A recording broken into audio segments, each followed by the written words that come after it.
the little demon guy. And to me, I was just like, what power does this thing have? It's not doing anything. I feel like I should have been torturing that kid that whole time.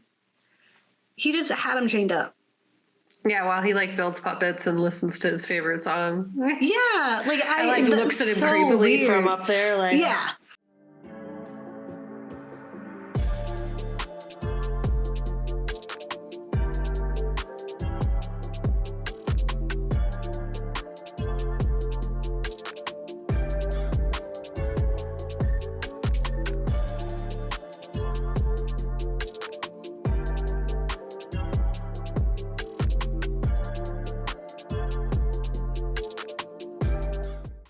Hi, I'm Gabe.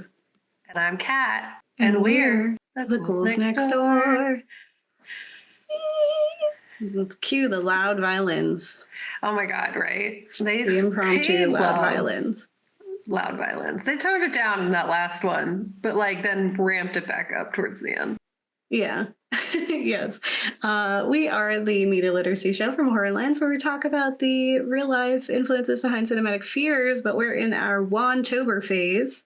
Wan 1L Tober, where we are covering the many franchises that James Wan has started in the horror genre, covering Saw, Conjuring, and today we're talking about Insidious, which if you couldn't arguably guess, is, if you're on YouTube.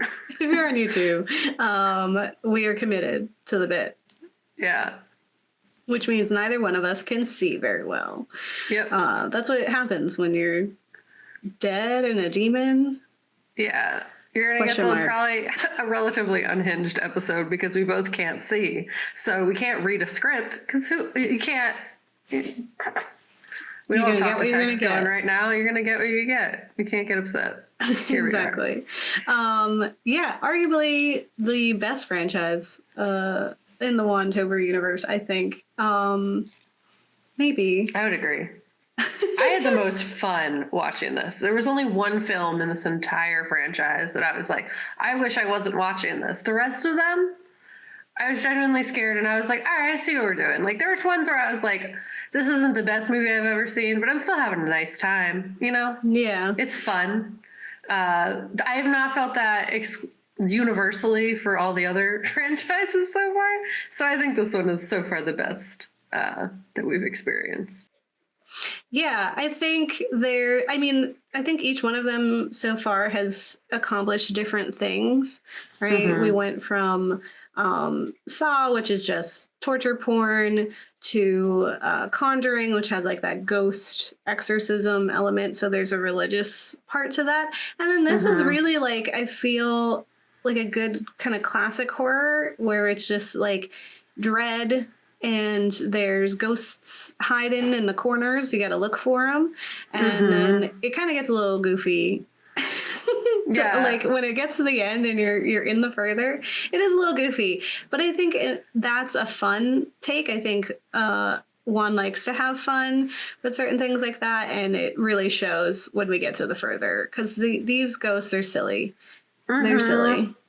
Yeah, no, I would say that when I first watched the first one, each time I would get so scared the entire time until we got to the end. And as Gabe said, it just got like really silly where you're just sitting there like, what a fun time these demons are having, you know? Like, it doesn't look so bad over there, you know? You're just wandering in a dark room, you know? Yeah, wandering in a dark room. Why do we want to come back? Yeah, he has hobbies, you know, the demon. Yeah. You know, he's making puppets. That's fun, you know? Yeah. So it doesn't seem too bad. It's yeah, right? It's just fun. Yeah, I think, like this film. Yeah, I think similarly with all of the other franchises, the series that we've covered, it did suffer like we made a film just because this film is popular and it was not great. There's two right in the middle. I like to think that the real series is a trilogy. I'm going to stand by that. I think it's a weird decision to really hone in on this one particular character when so much else of this idea was like interesting. I don't know. Yeah. And those I think we were asking the wrong questions. Yeah. Yeah, we were texting each other like while watching, and we're like, "Why is this? Why are these?" Gabe specifically, you kept posting like, "Why? No one asked me what this was about. We didn't need to go here. Why are we with this character?" These are none of the questions I had. I might have had questions, but it had nothing to do with Elise and this weird backstory that they're given. I think when, and we'll talk about it, but I think when prequels are made and they put characters into positions where now it's contradictory, or it just doesn't make sense that in the original work those characters didn't express or mention or talk about those incidents. Like you mess up your whole timeline. You make it really sloppy, and now it's weird. And I think you just mess up yourself. So, and I think that happens with any time that we put a sequel to something or a prequel to something, with specific characters and addressing things in the world and questions that, again, nobody had. Nobody had these questions. I don't know why we felt the need to answer them. I will say I really like Insidious 1 and 2, I think, are one of the one of the best like horror films. I think there are some really cool things about them that anyone I've ever talked to who's watched Insidious is like, yeah, that's it. It's fun. That's the one. I do like the tie-in of the second one. Like, it felt like it is one of those ones where the second one I feel like complements the first one well enough. Like, it makes sense that it exists and it contributes. It also ties it back. It has like some really cool callback moments. There was a time where I was brainstorming a horror film idea that I had, and I was like explaining it, and my partner Mike was like, that's just Insidious. I was like, dang it, oh no. And he's like, no, it's okay. You can come up with Insidious. Like, that's so, like, it was a good movie. Like, you can make up Insidious. Your head's in the right space, you know? It was a good film. You're clearly making good stuff. But I was like, dang it, it already exists. But like, because that, like, the twists of 1 and 2 are really interesting. I would say the one thing that I hated about the first Insidious was the marketing campaign. I don't even remember the marketing campaign. Just the trailer for the first one.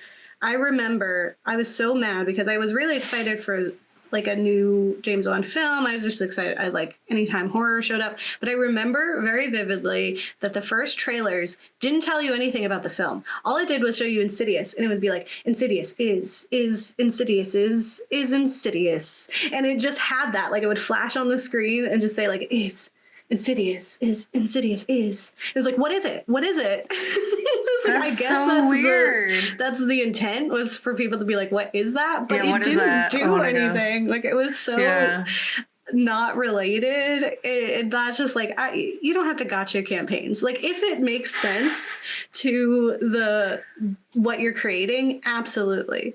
Like, when people get creative with their ad campaigns where it is within the realm of that world, like, it makes sense with the narrative, absolutely. But this was just silly. You were just being silly. Yeah, I was like, I had to look up what Insidious means. That's real. And also it's like when you're driving in Philly and you see the I Hate Steven Singer billboards, and you're like, who's that? Why do we hate him? And then you look him up. It's a jewelry guy. Yeah, it's similar in that way. Where that one actually kind of works, but because people go to the website. You want to know. So they're like, is this like a hate ad? Like, does someone make this? Like, because they really hate Steven? But that's not what it is. So why don't we talk about it? So the Insidious world. So the first film is a family, and we have Patrick Wilson, who played Ed Warren in the Conjuring films, and so it is a little confusing because he's like a dad again. He's not Ed, though. Like, he's a different guy. Props to him for acting, because these are two very different men. and are like, as terrible as Ed and Lorraine really are as parents, and the fact that they're like never around, as far as we can tell, and then always putting their child in danger just by existing in that world. This guy's a bad dad. I genuinely did not like him as a dad and a partner, for like the beginning of it, when it was just the fact that he's not really around. He doesn't help. Yeah, and they just had another baby. The mom is clearly working as hard as she can. They just moved. Like, there's not a lot of emotional connection and support happening. Like, he feels very distant. And I think that it's intentional because of what we see later. But, like, I agree. He's definitely at the beginning, like, not doing the best as the dad time. Yeah. He's not present for his family. No. And it gets exacerbated when, or it becomes more obvious when they have the first like issue of the film. And essentially, there are like weird things that are happening. Again, it's very subtle. There's some awesome parts to that. The fact that it is subtle. And their young son, Dalton, is playing around in the attic. And he has a fall from a ladder after getting spooked by something up there. And there clearly is there is something in the house, and it's not clear if, it's to be assumed that it's just that the house is haunted. Right? Yeah, because the mom is experiencing a lot of it. Kids. Yeah.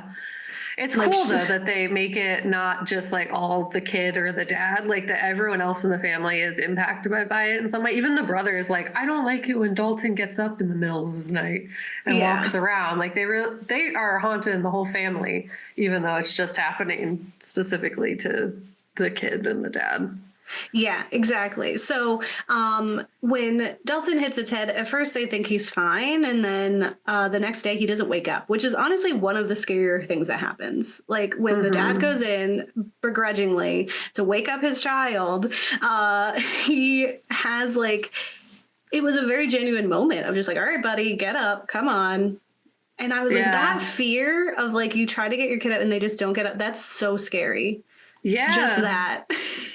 I was like, oh, forget the ghosts. I'm terrified. Yeah, no, it's genuine. Like the family feels real. At no point in this time am I like, oh, this is a actor playing a dad, or these are all actors. Like they actually do a really good job making this family feel genuine, and like all the associated emotions around what it is to be a family very genuine. Yeah, like they react in ways that I feel like people would react. And also like for all of the bad that he is, there are some benefits that this dad has. So when they realize he didn't wake up, they bring him obviously to the hospital and he's in some unexplained coma. It's not even a coma. They're like, we don't even have a word for it because there's no reason why he's not awake. Like he should be awake.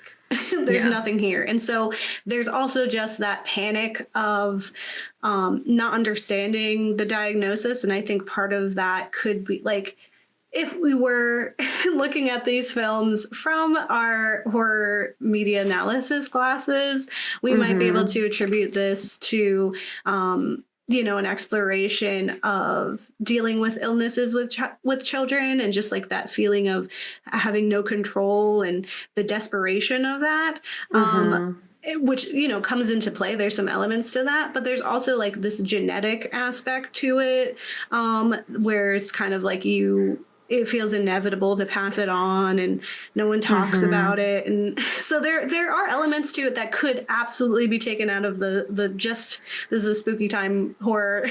And in the real world, this is what it would be, which I think is really cool too. 'Cause I think it definitely plays a little bit in some of his other films, but this one is one where I think it does it in a more respectful way than we've seen. Yeah, it's definitely a lot more thoughtful. I totally agree that it really approaches all these like subjects in a respectful way. I don't know if it keeps doing that later, but at least in this one, it definitely does. There was that weird one in the middle where I was like, why are we making any of these choices? But the first one, definitely, you definitely see that. Yeah. And so Dalton isn't waking up and they are concerned. But on top of that, the house is hecka haunted. Like the wife, the mother is very stressed. I'm totally blanking on her name is Renee. Renee, yeah. She is experiencing it, and that's some of the coolest parts is like those moments where you have to play it back, like you see the little boy in the corner. I love when she's like they follow her outside through the windows, and the record changes to the Tiny Tim record, and tiptoe. Yeah, my jam in this context. Yeah, he loves that. And then she like looks in, and you see the little boy just like rocking out to Tiny Tim. This is like, that's his jam. Just like, yeah. And then she comes back and he's gone. I was like, this is so good. This is so good. And all the ghosts that are just like in the darkness, like that's another thing that we said we really loved about Haunting of Hill House. Hereditary, when those people start showing up in the background and you're like, is someone in that door frame? Like, are you kidding me right now? That stuff is so fun. And I like those moments are ones that stick with me as far as like horror go. There's like this is the one I was talking about with the baby monitor. Because they have the baby and she's downstairs and she hears, I'll tell you, like definitely one of like just up there on horror moments for me is when it's talking to the baby through the monitor, and it's just like it gets really sinister. But in a very subtle way. And she's just like, what? This can't be. And then when it starts to like yell at it and it has it like inhuman quality, like, oh my gosh, hackles up. Like, yeah. Well, it's like saying it like really calm at first. It's like, give me it. Yeah. Give me it. And then like, it gets really scary. And you would be up there within seconds. Yeah, the baby starts screaming.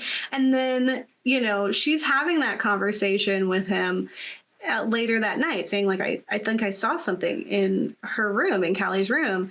And he's like, not exactly dismissing her in the same way that most horror husbands do. But at the same time, like he doesn't think it's a ghost, but he is like, okay, something is going on. I'm sorry that you're stressed. And then they hear the knock and he goes to investigate. And this leads to actually seeing him, that weirdo guy in the room.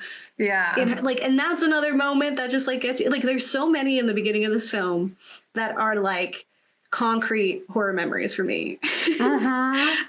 Seeing the demon behind the dad's head when they like cut back to him and it's like screaming. Yes. Forever in my brain. That you can easily like just forget anything that might be awful about the films. It genuinely, like I have not had the face numb like that in a minute, like to the extent, like I got to the point where I like felt physically uncomfortable in my house, and I haven't had that from a horror movie in a really long time. And I've seen this horror movie before, so like watching it a second time and still having that reaction just kind of really proves that the scares in this film were super effective. And if that's what you're looking for, it is a very fun time.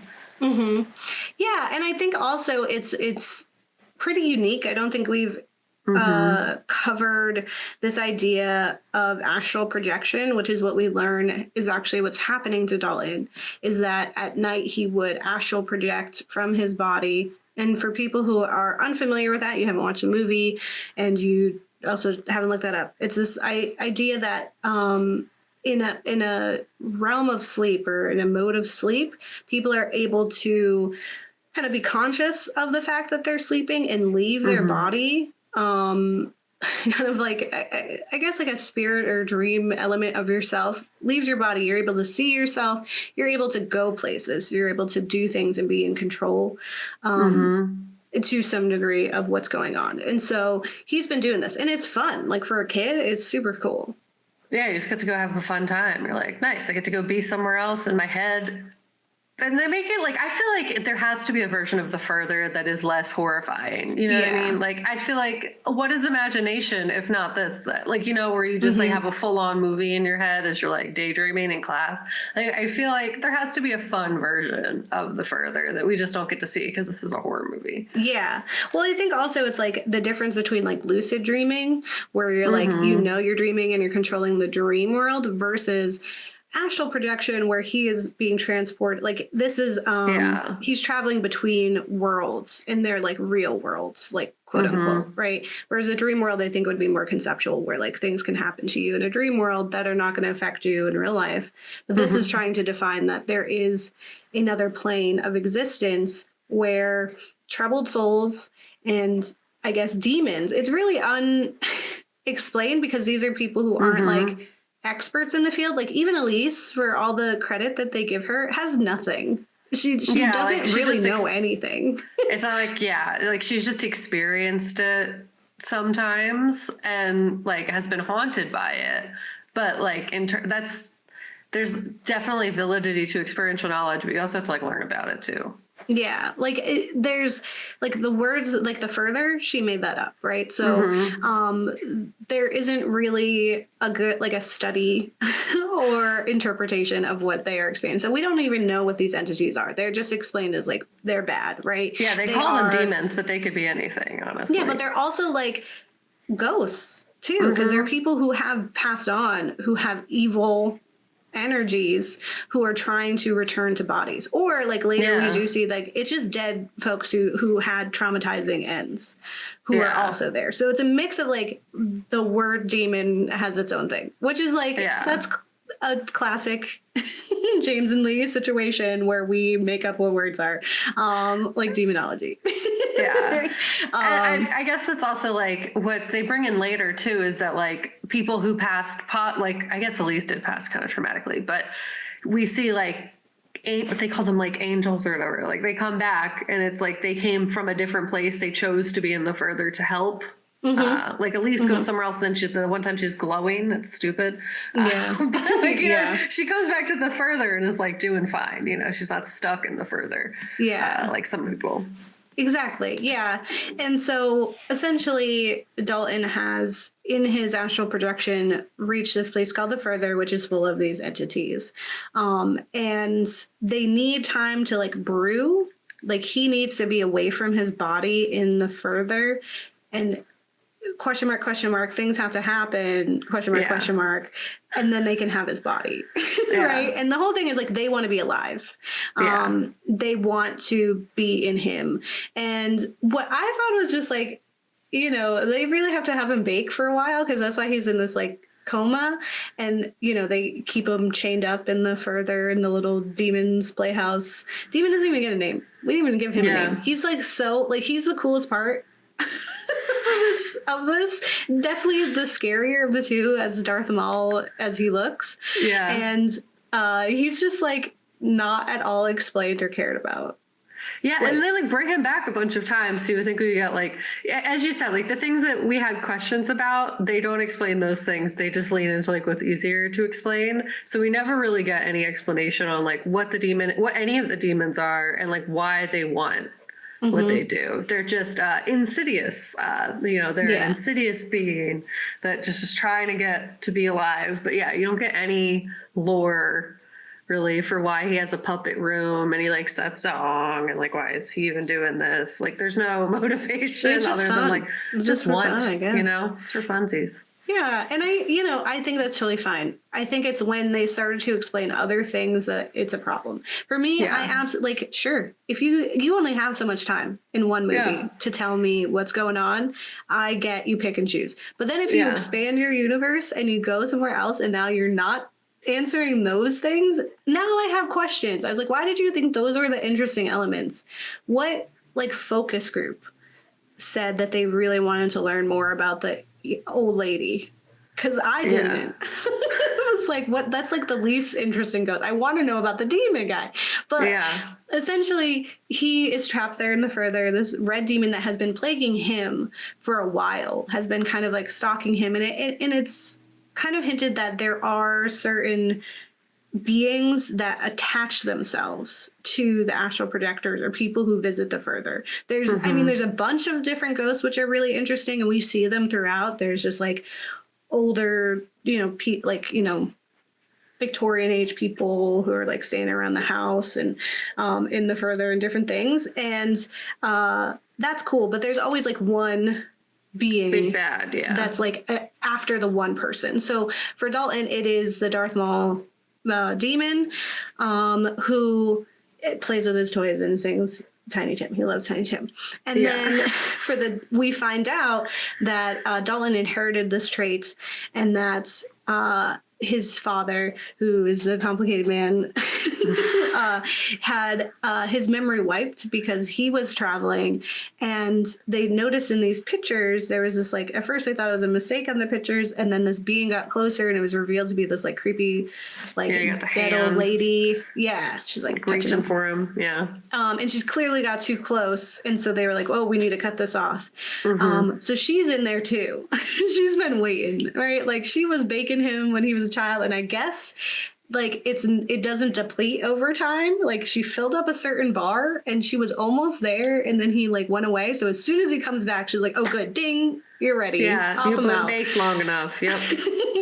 Like put a bit in him, you know. And I will say when Dalton is in the coma and the dad becomes even more distant, he doesn't come home. He like, your wife is so sad and has to raise 3 children, one of which is like inexplicably in danger. Yeah. And you just are like, oh, I got to grade papers.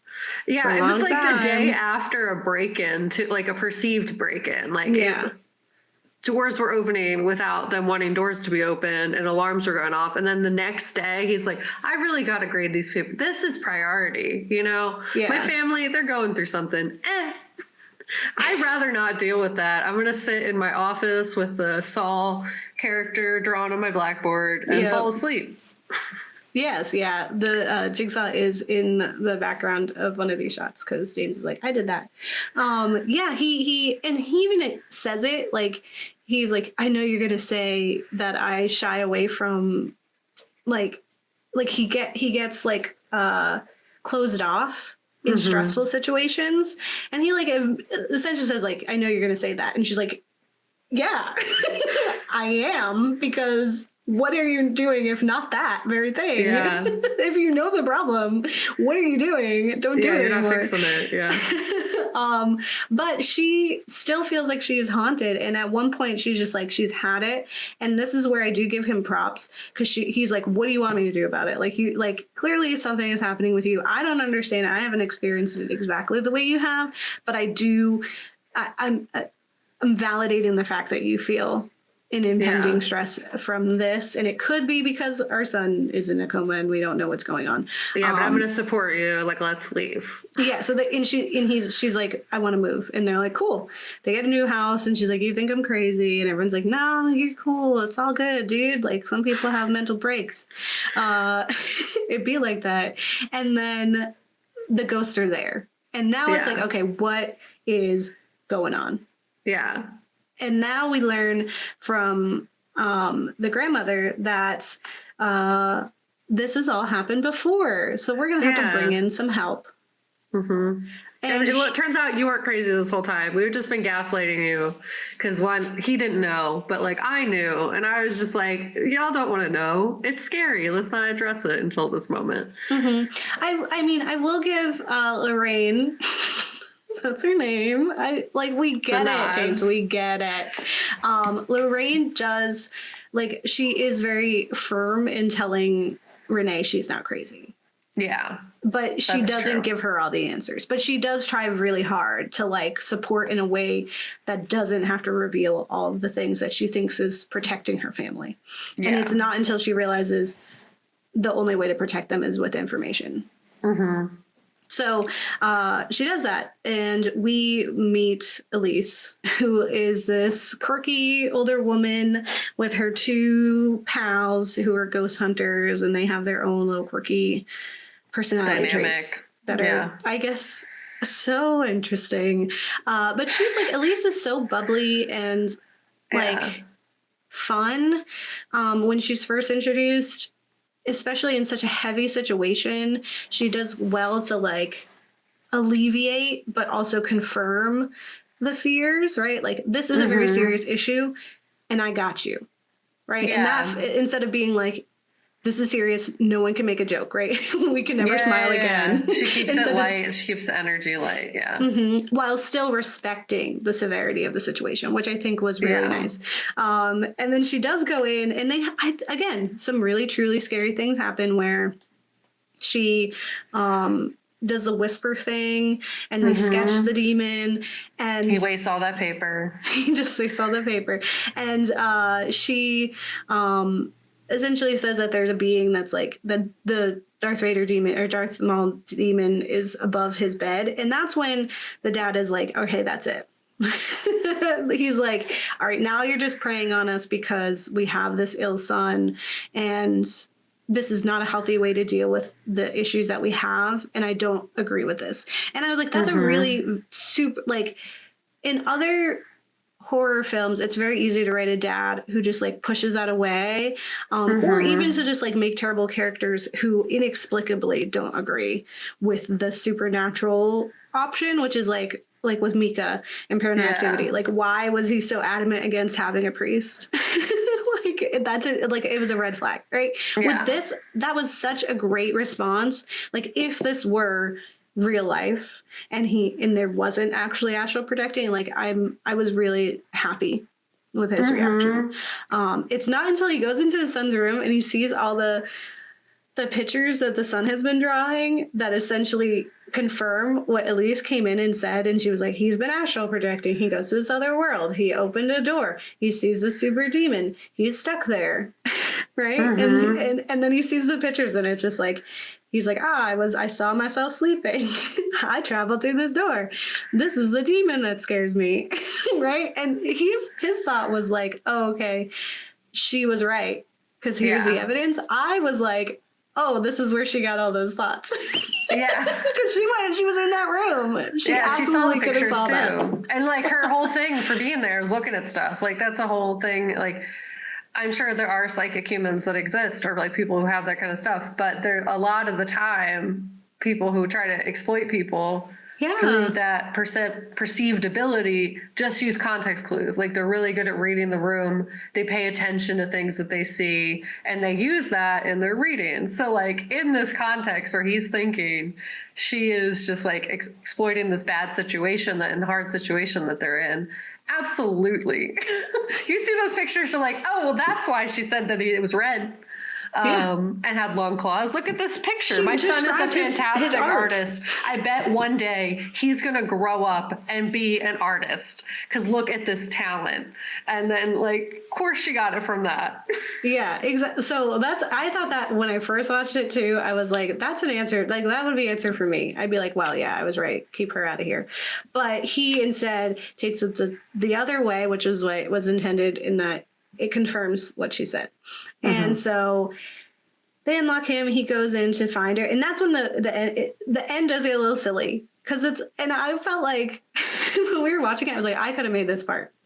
I could have made this film. Because it's like a foggy room with some pillars in it. They just put some props around. I was like, I love a good just empty room full of props, you know? And the little demon guy. And to me, I was just like, what power does this thing have? It's not doing anything. I feel like I should have been torturing that kid that whole time. He just had him chained up. Yeah, while he like builds puppets and listens to his favorite song. Yeah, like I looks at him so creepily weird. From up there, like yeah, just making sounds, just playing the violin, very screechy. Yeah, assault violins all the time. But then as he's saving the son, and they're trying to exit the further, they get closer to the house, and the kid runs into to go, and he confronts the old lady who had haunted him as a child. And it's really funny because he's like, I'm a big guy now. You don't scare me anymore. It's like, you forgot she existed a few minutes ago. Like, you don't know that you're like, what is scary about her, genuinely. Yeah. you clearly are not taking this place very seriously. And I get it, because it hasn't really honestly been that scary since you've been in here. I was like, but you were being so rude. And so to me, that was kind of good that he was brought down a peg by her taking his body, because that's what he was warned of, was you don't get back to your body fast enough. And because, again, he had been cooked already, just needed a few more minutes before they cut it off. She's able to like pop right in there, and that I think was really fun, that reveal. And it absolutely could have ended there too, with him with the old lady in him killing Elise, and that being like, oh, she knew he was a ghost because she took a picture of him. Scary. That reaction was great. Like when he's like totally normal guy, and then he takes a picture. He's like, "Why did you do that? You know I don't like that." The switch. So good. Yeah. No, it was way better than Ed being possessed and swinging a bat around that we see. Like his performance in this one, I don't know what the time line, like 2010, I don't remember when The Conjuring was filmed, but he upped his game, you know. I believed that he was possessed by this random thing. Yeah. And I also think, like, again, it's like a super different character, because, like, again, Ed had like we said, that Riz, right? Ed was charismatic, he was a charmer, and this guy is not that. Yeah, he's just like a spacey guy. He's just like there, like, but not so there. So a mid man. He was sweet. He cared. He was just distant. Yeah. He's just not fully present. That's okay. Like, yeah, I was like, I don't really know what he's given here. Like, and I was worried because he was like so absent, and he like never took the kids like to school. He never did anything. I was like, oh man, is he having an affair? But that never came up, which I was thankful for. And because it's like that character, when he didn't, like, it's a wonder he got Renee at all. Bless you. Thank you. It's a wonder he got Renee at all, because he's not exactly there. But then you have Insidious 2, which picks up where we left off. Elise is dead. It's very scary. And Renee is now cautious about her husband, because he's a suspect. Yeah. And she puts 2 and 2 together. She's like, something is not adding up here. And he is a suspect, and he starts acting really weird. It gets a little Amityville horror-y, where he is like, something's going on with him. And I think what's interesting is the whole time you think that he is the old lady. He's not the old lady. He's somebody else. And that's where I think, so there are really some amazing parts to Insidious 2 where we have the callbacks. So there are moments where he is in the further and he interacts with the house, which is the moments that we saw in the first one. And that stuff is awesome. Like him banging on the door and busting through the door and trying to fight the guy to save Renee. If anything, it paints him as a better husband than what we saw, because he's had this growth. And I liked that. So that, like, when you have a sequel and it makes sense, like, and you're calling back and it feels like it was planned and intentional, that's cool. Or you're just taking advantage of the fact that you left so many open-ended answers. So those parts are really great. The parts where it's not great is who is possessing Ed. And discovering that and fabricating this whole story, which is incredibly problematic and not needed. I mean, we got this backstory for this lady who is both the villain and not the villain. She had some help, and it was her son who she was forcing to be a girl. So that, I guess, broke him. And she's incredibly abusive. She's awful. Those scenes with her and that child are really rough. And he would, essentially, the woman that we've been seeing isn't a woman after all. It's him who would put on these clothes as his mother. And she was like, not the Black Widow. I forget what they called her. She was like something of death, the mother of death. Or something like that. And he would kill people all the time. And so some of those ghosts in the further who were helping in certain ways were victims. And I thought that was kind of cool, but I just think, like, she could have just did that. She could have just been a murderer. I don't know why we had to involve the son. in it. Yeah. Except like it did add in the fact that like when it's revealed that it's the son who's in him, and he's like fighting, it's not even the dad who's fighting to not do those things. It's the son who's trying to fight the evil mother. That's kind of interesting. And then on top of the fact that all the ghostly things from the first movie are explained by him in the further, there's stuff in this film that are explained by him in the further. I kept making jokes because I was like, if this is like an old like Victorian lady, I was like, we should quiz him. Like he doesn't know stuff. He doesn't know like what was the day that we got married? What's our children's middle name? Can women vote?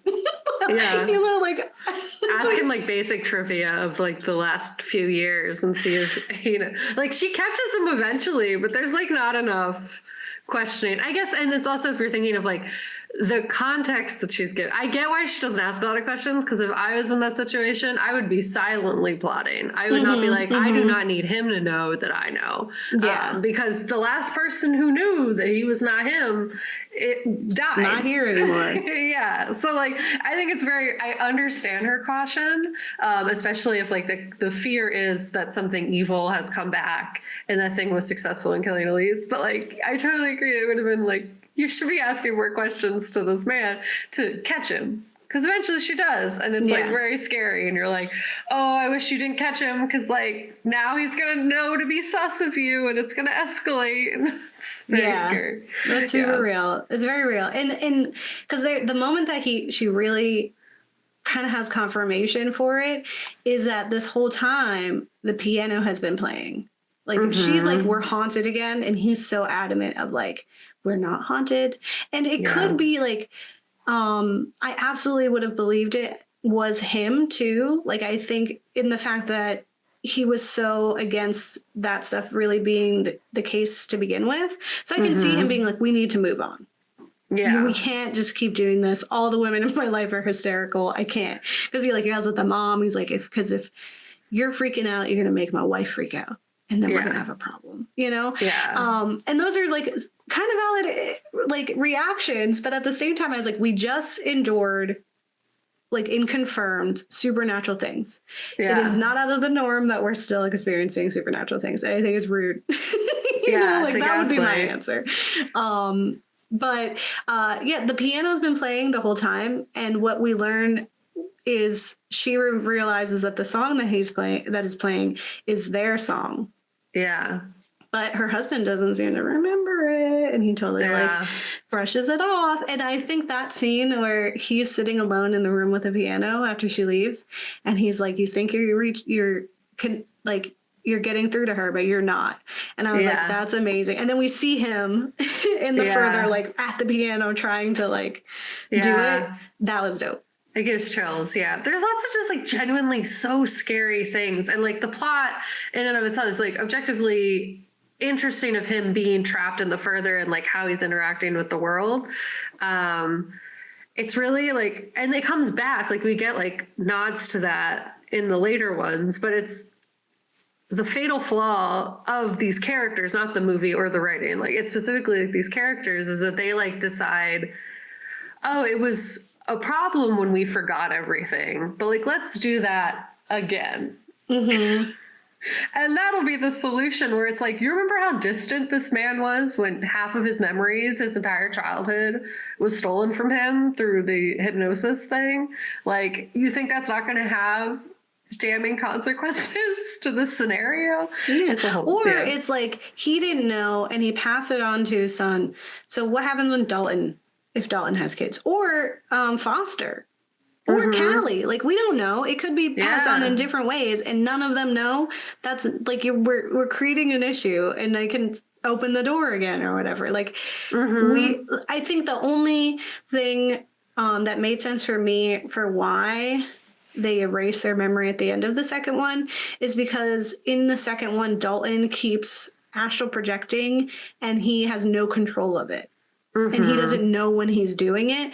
And so if they can't control it, especially because it was such a stressful time, I can see them taking the gift to begin with. Because it was getting really like it was a problem that he had no control of that. I don't think the dad should have had his removed. Unless they think that because of the fact that he had been possessed, like he's already at this kind of like sensitive place that he could be possessed at again, risk. and they'd be at this again. Yeah, it's complicated. And I mean, it is a trauma response to just want to forget. Yeah. Especially what occurs because so he is possessed and there is this part towards the end where he is, you know, coming at his family with a bat. It's giving The Shining. It's giving you know, here's Johnny. It's giving those, right? And he has like a few of those moments too, but that whole buildup and where she is like trying to protect her kids. The one kid has to go sleep because he's trying to go to the further. She's shoving the other kid to hide behind like bookshelves and packages. And then she's getting tossed around by this person who's wearing her husband and the father. And these are young kids who are, all they see is dad is trying to kill them. Yeah. Especially Foster. Foster doesn't know. Yeah, he hasn't been to the further. He doesn't have any context. He just sees all these creepy things happening, and he doesn't know why. And he sees dad trying to kill him, and he sees Dalton still not being super well. Yeah. And the whole time, the whole film, Lorraine is just off. The grandmother Lorraine is just off on her adventures with the crew to find the ghosts and get an answer. Because, like, I get it. Like, when you have a ghost film, there's always the investigation phase, usually. I just think we didn't need it because because we've already established that most of the ghosts that we see don't have a story. Or at least that demon didn't have a story. What is the demon's story? No one will tell me. So it's when we decide they need stories that we get a little weird. Yeah, because it's the stories that they pick aren't always like a little problematic. Yes. So this one ends where they do get him back. He doesn't murder his family, and they erase their memory. And then you're like, okay, there's more movies. We're gonna see what happens to these kids, or we'll see what happens in the further. Maybe we'll have new astral projecting people, and we'll have those cool spooky moments. And instead, we get Insidious 3, which is just a mess. It's so silly. It's honestly insulting that it exists. It's insulting that it got so much money for being such a terrible film. It feels really elementary. The writing is awful. The characters feel like tropes. Like everything is just like, he's so dad. And this is so younger brother. And I'm a misunderstood teenager who just wants to get out of her small town and misses her mom who just died. It felt like a Disney Channel movie. Yeah. Not a Disney movie, a Disney Channel. It genuinely, like, and it sounds so mean, but it felt like it was written by ChatGPT. Like, because it was just so to the point.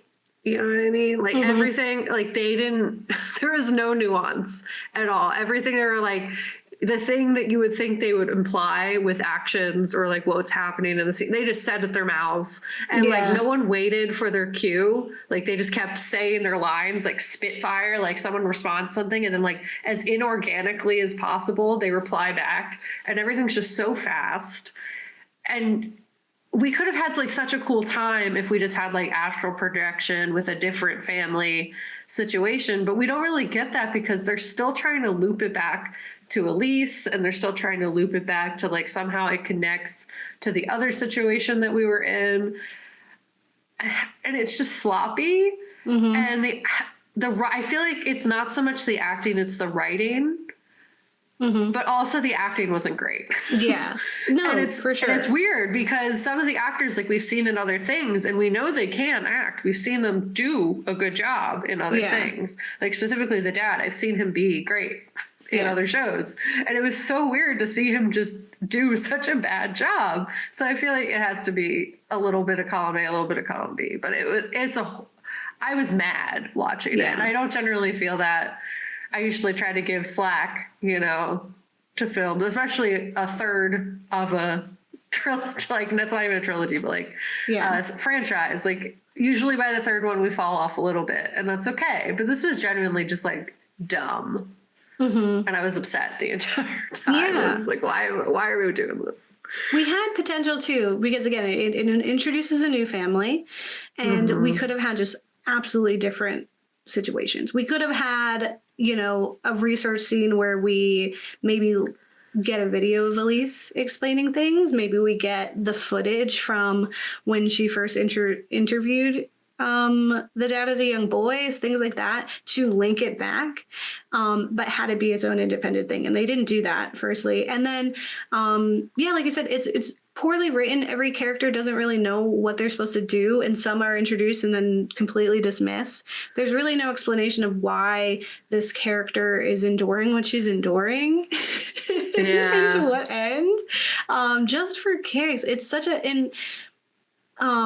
the scene, at the very beginning, she is struggling because she comes to Elise because she wants to communicate with her mom who died of cancer. Totally get it, but it's like a lot of people's moms died and they don't see therapists or see a psychic and then experience this thing. So it's like, what about this situation is unique, right? And then she's experiencing things and she thinks it's her mom, so she's like interacting with them more. It's kind of giving more of a paranormal activity than an Insidious film. And then she very abruptly gets hit by a car in a very savage way and so absurd. And it was like, it was hysterical, to be honest, because it was just like, what are you doing? What are you doing? And then she's in bed the whole time. She says horrible things about herself and about the condition that she's in, which again, she's like a teenage girl, sure, but you have parents and adults who should be intervening with a more positive attitude and understanding and educational opportunity, but whatever. And yeah, they just introduced Elise, and she is sad as hell. She is so sad. She's not the Elise that we saw. Vibe. And this is right before, like months before, or like maybe a few years before what happens in the Insidious films, the first two. So it's like, what? She's Who is so this depressed. Person? Yeah. And you know, she just lost her husband. He died of suicide. It's like super heavy. And she doesn't really give herself that time. And it's because they're still trying to keep her positive attitude, it just feels weird that she reacts the way that she does. The way she finds the boys is silly. It's through like the family is trying to find her who's in the further. So her younger brother is such a younger brother, you know. He contacts them because they've dubbed themselves paranormal investigators, but they're a hoax. And they get go ahead.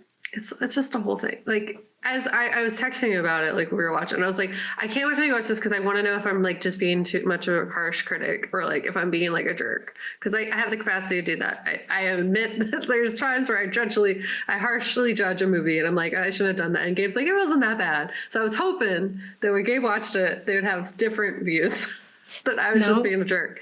And it wasn't that. And it was very much like where there was a metaphor that you use, or I don't know if the metaphor is the right word for it, but like you have a backpack, and when you're making a film or a TV show, you have a story of any kind. Or a story, you only put the things that you're going to come back to and explain in the book bag. You know, Ben Stiller made it very clear that in the movie about working, that I forget the name of, the show Severance, that like anything they introduce, they have to explain. This film, Insidious 3, did none of that. They introduced so many things where they're just like, throw them all out there. Here's a character. Who are they? Why do we care? And then we have all these people and like relationships that we start, and then literally they all feel so hollow and like meaningless because we never come back to them. There's no development. There's just like a lot of just like, look, they exist. Look, they're also in this world. Look at them for a second and then never think about them again. It's like they didn't matter. And that's like, it's rude to have characters, especially BAPOC characters, like in films, and then like not treat them as if they're real people. Because that's what this film did. And it was gross. It was stupid. Yeah.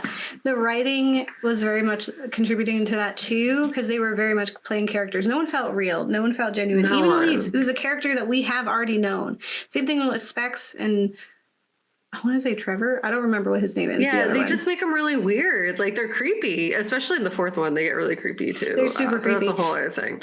They're very creepy, and they're like, they were cool when they had their stuff together in the original films, and they were like, "This is my job. I do it, and we're kind of weird, but we work really well together." This film, they were like, people must be really curious as to how they got together, and it's like nobody was. Nobody was. Yeah. I refuse, because they literally were like, I'm like, they're trying to, I'm the tech she guy. she like takes them in, and she's like, you're gonna do tech stuff, and you're a writer, so you're gonna write down everything I say.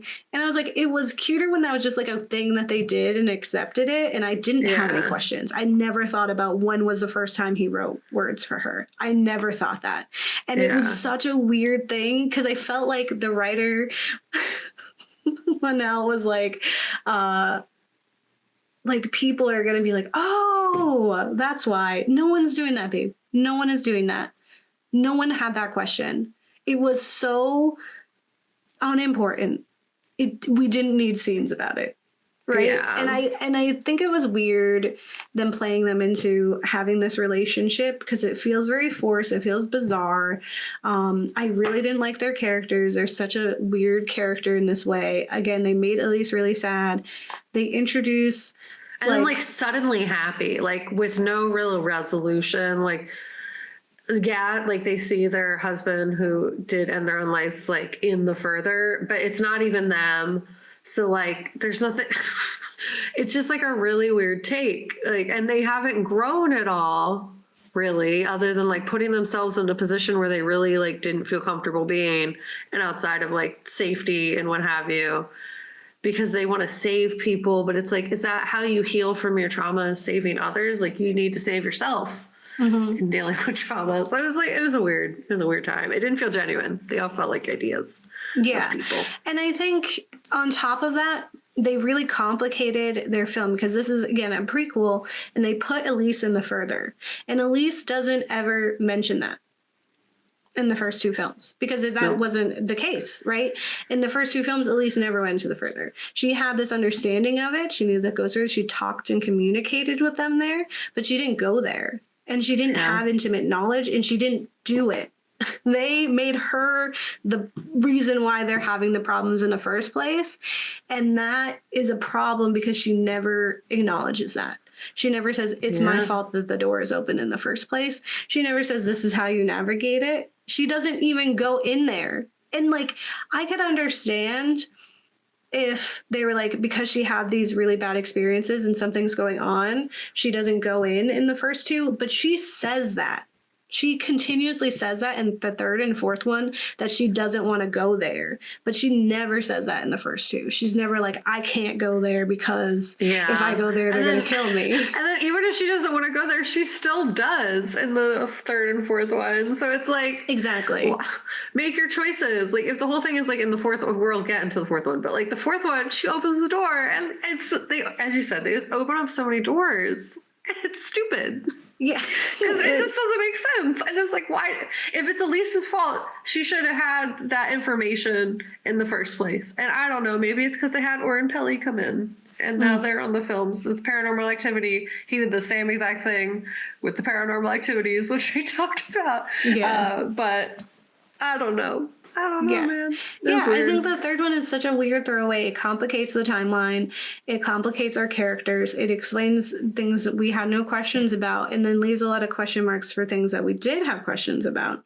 And it is very poorly written. And then we get the fourth one, which is also a prequel. It's between the third and the first and second one.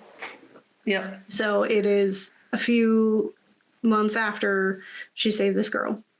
Yeah. Who, I will say, if you like the idea of person jeopardizes their life and the lives of others because they think they're talking to a loved one that died, but they're actually talking to an evil entity as a plot for a film, you need to go watch Talk to Me instead. Because if you want to see it done well, and with characters that actually matter and are like written out and there's some fun to it, you gotta watch Talk to Me, because while watching this I was like, oh my god, you crawled so that Talk to Me can run and flourish.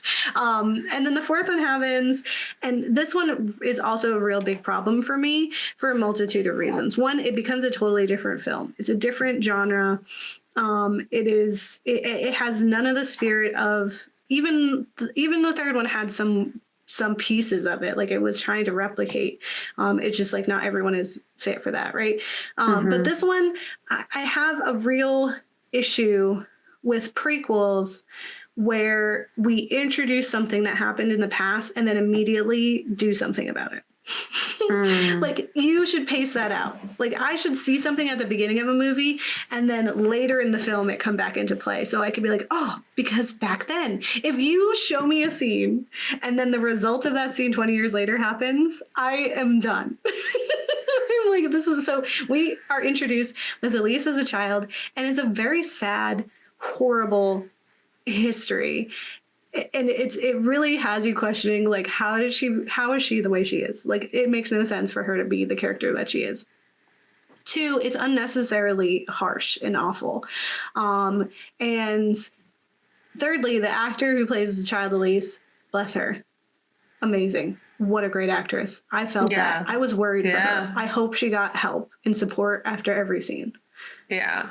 Because she was in it. She was triggered, and it was like, she has to have some therapy. I can't. Oh, one last thing, just because I forgot. In the second one, they have a flashback of when the dad was a son, was young, and they have Elise, and they dubbed her actress because she's younger. And they dubbed her with the Elise voice. It's very goofy. That's not how voices work, bud. Your voice changes when you get older. She wouldn't sound like that. Nobody would have questioned it. She does look like her. I'll give her credit, because I'm sure they were like, we really need this girl. And maybe she had an absurd voice. Yeah. You know? Yeah, like really high-pitched or something. I don't know. Just keep looking is what I would have said. Just keep looking. She's out there, I promise. But in this one, we introduce her childhood, where we learn that she has, not through, like, she was a child, she didn't know any better, opened a door in the further. There's this cool, like, weird demon there, which is better because they gave her own demon, as opposed to in the third one, they just showed the old lady was talking to her and was like, I'm going to kill you. And I was like, we know that. Yeah. And if she knew that, she should have had a different reaction when she saw it again. She should have known from the beginning. It's absolutely absurd she didn't know she was going to die. And if she did, she would have reacted differently. Like, I think she still would have let it happen, but I think we would have known. Yeah. She would have made it known. Yeah. She would have warned them, at the very least. That like that he's going to get possessed. Yeah, like that would have been something that they mentioned sooner. It's, as you said, they open a lot of stuff that just doesn't make sense when you're watching the first two movies. And it's like, if you're going to do it in a way that doesn't, like, ruin the connecting pieces to the originals. It's fine to introduce new concepts, but then, like, you got to make it work somehow. Yeah. And it's just like, for me, so they do that. They introduce her and her tragic past in this house, and her mom died because of the further ghosts and such. And then immediately she's like still heckin' sad, and she gets a call, and it's someone being like, can you get the ghosts that are in this house? Oh, by the way, it's your house from when you were a child. Remember that flashback we just started the movie with? Come on over to the house. So then she goes to the house, and then they do it again, where she has a flashback, which they did it. The flashback did come back later in a good way, but in this scene, it's like she has this flashback where her father is. They try to explain it that like some people are afraid of people with abilities, for sure, and he's a problem. He has probably stress, post-traumatic stress disorder. It seems like a soldier of some sort. They live near a prison where they kill people. It's rough. It's rough all around. I get it. But he is abusive to her, and she's supposed to hide her abilities, but she makes it at least to the age of 16. And then he confronts her again, and she leaves and abandons her brother there. which I get it. It's, you know, she's young. Yeah, you're still a kid. You're not gonna. But then we immediately, the next scene, we have a really creepy interaction with the boys, with these two girls who come in, and it's just like, oh, who are these town folks? Oh, surprise, these are your nieces. Here's your brother that you remember when you abandoned him in that flashback we just saw? Yeah, here he is. It's so silly. I was like, you can't do that right away. Like, it's so bad. But then on top of that, again, it has a twist that I totally get. I just wish it wasn't this film. I wish it wasn't the Insidious films that we were doing it, because it does complicate the issue. So what happened is the person who's in Elise's old house has been kidnapping women and chaining them in their basement. And she thinks it's a ghost, of course, because that's what she deals with. And then it's revealed, oh no, this is actually a real woman. And the guy is killed in like a scuffle, and they're like, oh wow, this is a time when there actually was a real person here, and that's like a cool twist. But then we learn that that guy in the house was possessed by her father, who turns out had been doing that. And so then there's this other twist of this isn't the first time that she's seen a real person and thought it was a ghost. Yeah, it's an easy mistake to make. They're very ghostly. Yeah. They are, you know, and so that ghost that she had seen at 16, where her dad she had left her dad and brother, turned out was an actual girl who was alive and then had died. escaped. Yeah, because she had seen her. And like, you know, if she had just kept her mouth shut, then like if she had actually followed the thing of like, we don't tell him that we can see ghosts, then she wouldn't have told him that she saw the ghost. Yeah. Anyway, she ends up dying because of that. And so then it's revealed that he had been doing that. And I totally believed that. I was like, okay, that's good. But then the twist was that he was possessed by something. And I was like, no, he was doing a lot of murder. I was like, we're not. And he was doing a lot of abuse. And he was doing like, regardless of the things that may have happened that you've insinuated and not very clearly told us had happened to him, he did a lot of very awful, evil things. And we do not, we're not giving him a scapegoat in the form of a demon. We're not just saying demons did it. Like, no. He's allowed to just suck. Like he's allowed to have be a made bad really human. bad human choices and been bad. We don't need a demon to make that happen. Yeah. Because that's like reality. I guess it's because they're trying to make it the Insidious universe instead of like just allowing it to do the true crime thing that they've introduced. But I think he could, like, the evil enough to be murdering and doing all that stuff to both the girls that he was grabbing and also the abuse to his own family would be enough to solidify him as a demon in the further without a demon coming before him. Yeah. Like, I think that could have been that origin story of this specific demon. Right? Yeah, because we just got one of those. We got an origin story of a demon in the second one. Yeah. And he wasn't possessed by another demon. He just was a murderer man. Like, that's, you know, so I think that could have been enough. But us trying to, like, you know, absolve him and that trauma that took place and like, and kind of invalidate it. Cause like, he still murdered all those people, like, just because he was possessed. I don't know. Yeah. It complicates it in a way that's kind of unnecessary and also like kind of ruins it. Yeah. And it's just a weird thing for Elise to give her murderous demon father. And it's also like a weird, like, it's just a weird history to give her, period. It's a weird interaction that they built with her and the boys. Absolving him. It's the Conjuring, the devil made me do it. It's giving that. We cannot explain away murder with that. Like, we already did it with the dad, and that we learn in the next film is not enough. Like, even if you didn't do it, you did it, right? Like, that's our memory, is you did it. So that's how it is. So that just really ruined it for me. I just felt like it didn't have any place here because it really, really further complicates things. It is an apologist for problematic things. It's written also very poorly in the way that it's framed. It has too many like gotchas that feel disingenuous. And at the end, Elise has left that door open, and we never get that acknowledgement of the fact that she had done that. Yeah, like essentially she's the reason that the kid got too far into the further in the first place. It wasn't that he opened the door. It's that she opened the door and then didn't close it and just walked away. So she ends up like as a loop being kind of like the villain of the first one because she's the whole reason that the red-faced demon got in the first place. That door was shut. It was locked. That kid didn't do nothing. Like he fell off a thing. She opened the door and said, "Hey, I'll see you in a minute," and then walked away and then like sees him and then doesn't say, like, apparently like this was very close together. So she sees him like a year later or a few months later and it's just like, yeah, not worth mentioning it. Yeah. I'm not going to mention that I know that he's in this and I was just there. Like she's encountering this, like Dalton's brand new, that this whole situation is brand new and that she's never been into the further. And that's why it's complicated. I don't know why they had to bring Elise.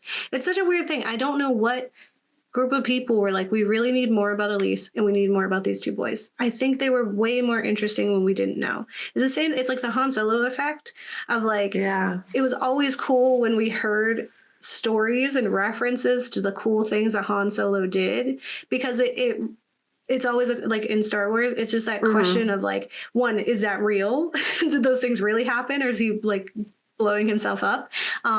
Two, it sounds cooler because we have no context and we haven't been there. So when they made the Solo film, it's a problem because now you have to make those silly stories that were really cool in fiction now like be real, and he seems significantly less cool now. Because he's not like a story anymore. He's a real person. And so I think that's what the problem is here is Elise was a cool, like, phantasm kind of energy of like, here's this being this person who's all knowing. And then you humanized her and it was weird. Yeah. It was super weird. And then we have the last one, The Red Door, which came out, I want to say this year? Recently? 2023. Yeah. Yeah. And I was thankful. I know it got a lot of bad rep on the internet for like, I guess Rotten Tomatoes gave it like 33 or something. Yeah, like really harsh, which I totally get. It's not like the movie of the year, but like it wasn't horrible. And it's different. It's a different beast. Like, and it's because it's directed by a different guy. In that, you know, it's a whole different spin. Yeah, and I think, I mean, having it come back to them and to start like impacting, like it shows the impact of what had happened. I didn't realize it was directed by the actor. That's interesting. Yeah. That's why I made a point. I was like, he's invested. He took it a different spin. He's like, I'm this guy, and I'm going to make this guy more interesting. But even still, he didn't. Like, he's not even the point of that film. I think, like, he is an accessory in this film, and I thought that's where it shined, to be honest. I liked when we just visited him sometimes, and that we show, like, this was such a great film to have as a sequel to the first two films. That's why I say I like to believe it's just a trilogy. I ignore the other two.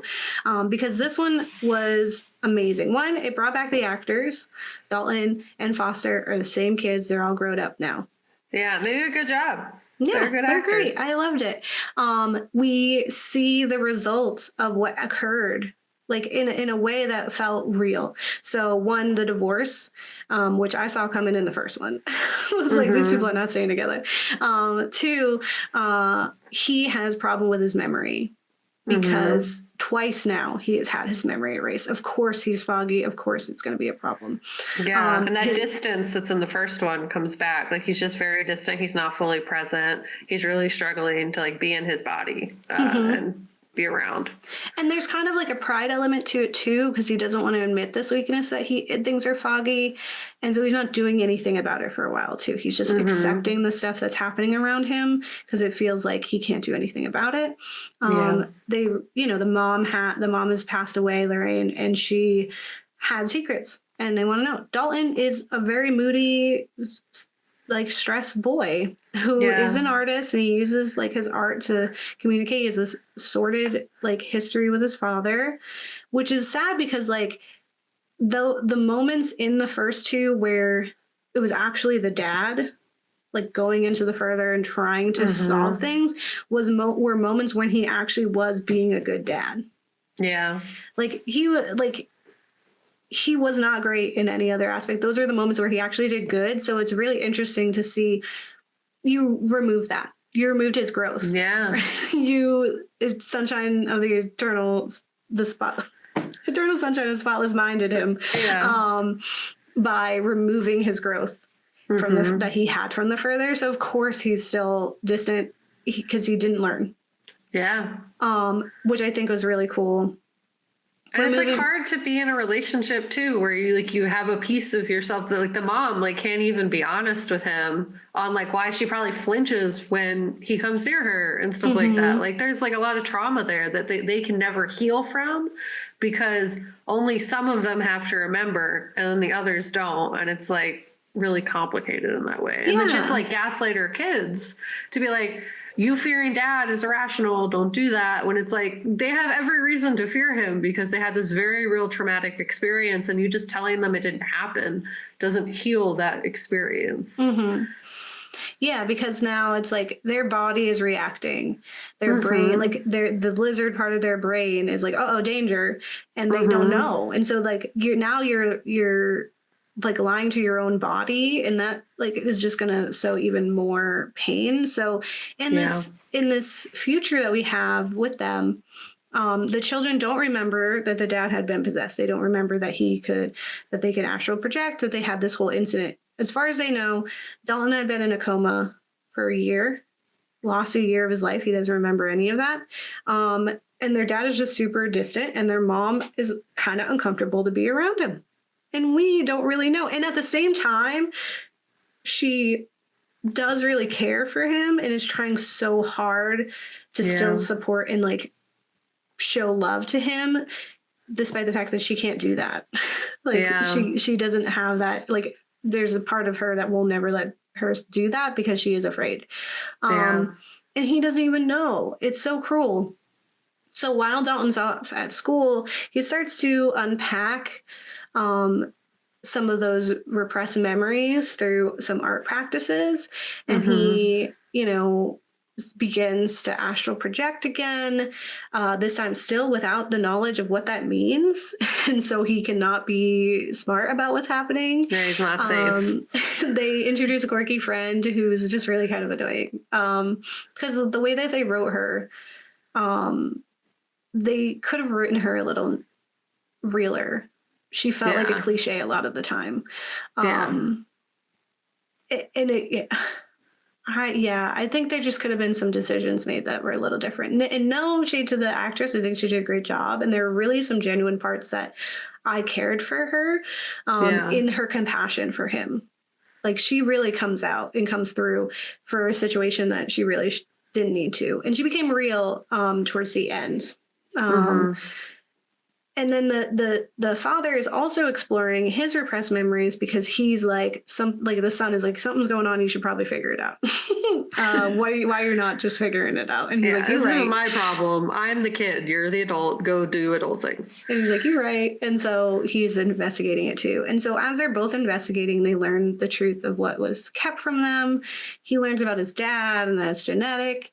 The dad does. And then Dalton. Also, this is where I said too, is like Dalton interacts with a kid who had died in a frat house, which they allude to in the scene before he sees this kid. But that's where I'm like, it is like just ghosts sometimes. Yeah. Not always an evil entity. Because I don't think that ghost because his whole thing of being there is to tell him to close the door. Yeah. Not to get into his body. But then later we see the really cool contortionist ghosts who are trying to get into him. There's like a part like the ghosts are coming down and she's like on the bed and she like flips her like legs from behind her over her head to like get to the ground. And Mike was just like, I think there's better ways to get out from the bed. And I'm like, what do you mean? It seemed perfectly normal for me. That's a good one. Yeah, of course, you always, bend yourself right over the front to get to the ground. Yeah. Practical. That was fun. And then I will say the red door, the fact that it addresses the trauma, it explains that the kids are afraid of him, and it also shows him not really trusting himself or understanding his history. And I think all of those elements are where it shines. And then also some of the spooky parts of it were pretty good and decent. I enjoyed those.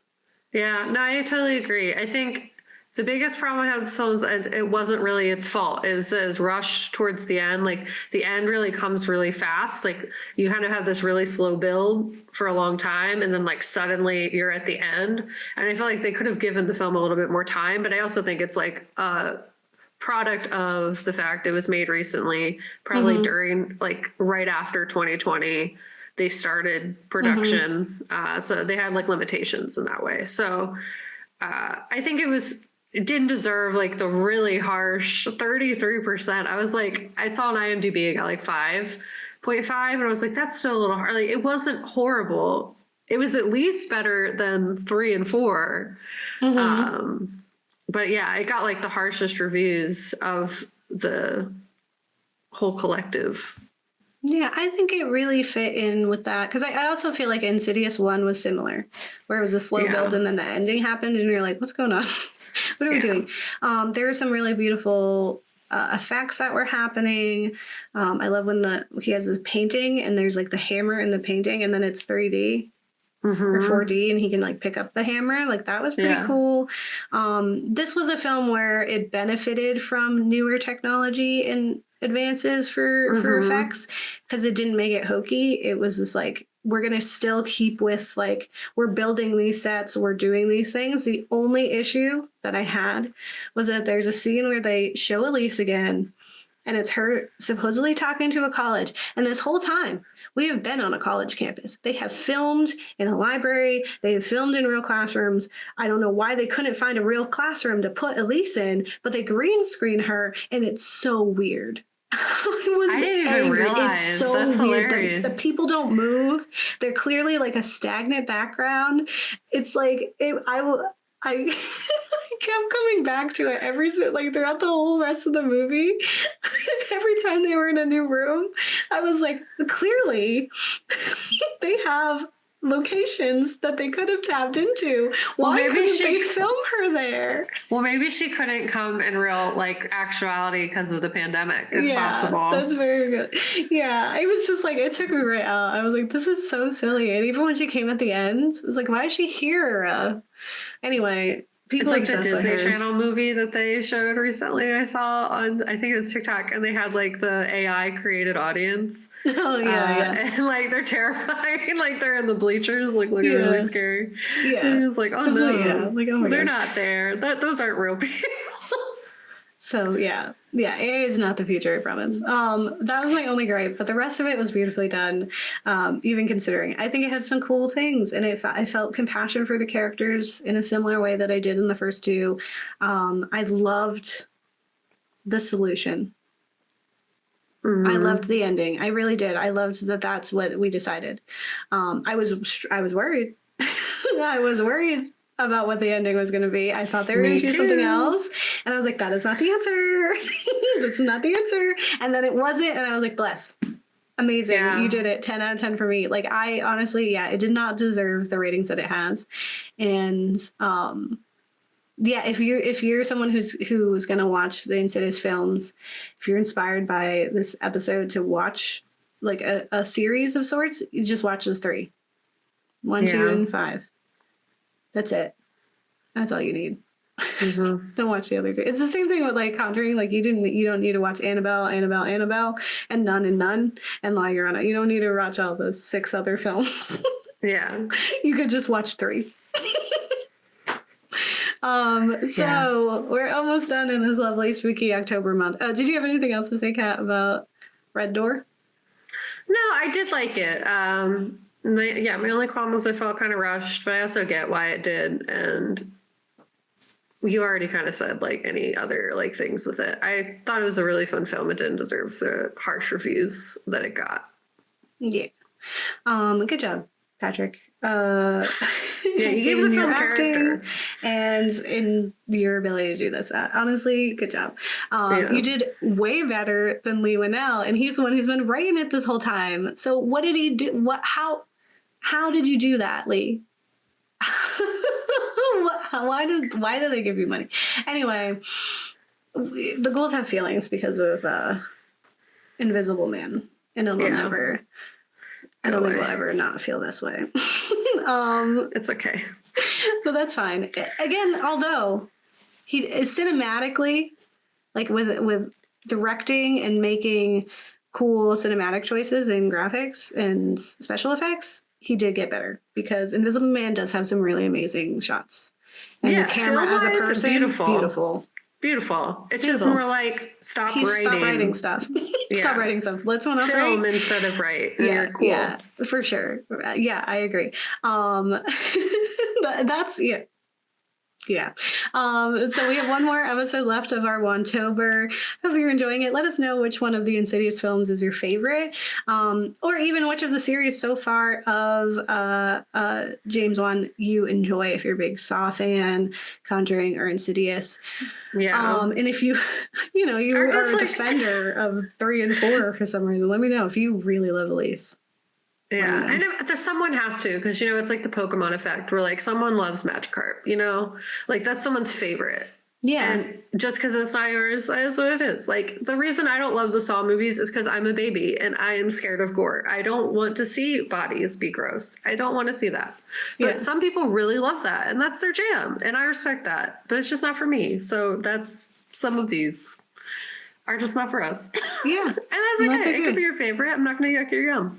Yeah.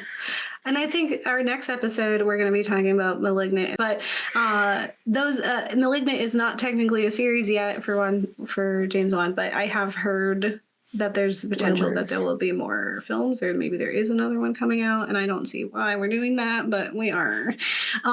James, stop. Take a break. Make something else. But we'll talk about that, and then we'll be moving on to November stuff. But stay tuned for those things, and we'll see how our Malignant episode goes. Don't get married. Let your kids. Or your kids will astral project and they'll meet me.